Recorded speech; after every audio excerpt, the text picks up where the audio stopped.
में जब हम कोर्ट में आते थे तो आम तौर पे तफ्तीशी अफसर मौजूद नहीं होता था, या प्रोसिक्यूशन तो होती थी, शायद तफ्तीशी अफसर मौजूद नहीं होता था। कभी वो कहते थे हाई कोर्ट गया, कभी फाइल लेके आना भूल गया। तो तफ्तीशी अफसर की गैर मौजूदगी की वजह से 20 महीने से हमारे अलावा कई 100 लोग इन कोर्ट्स का चक्कर लगा रहे हैं, क्योंकि तब भी इनको पता था कि ये सारे लोग बेगुनाह हैं, और आज भी इनको पता था। मेरे ख्याल में 20 महीने गुजारने की अल्लाह ताला इसको हमारा सदका कबूल करे।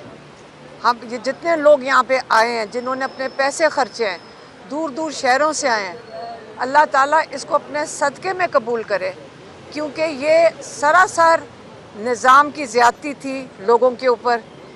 लेकिन कोई बात नहीं, हमने बड़ा कुछ सीखा इतनी अरसे में। हमने अपने निज़ाम के बारे में सीखा, और आज जिस चीज़ की अभी कोई मुबारकी दे रहा था कि आप 9 मई में दरकार नहीं हैं।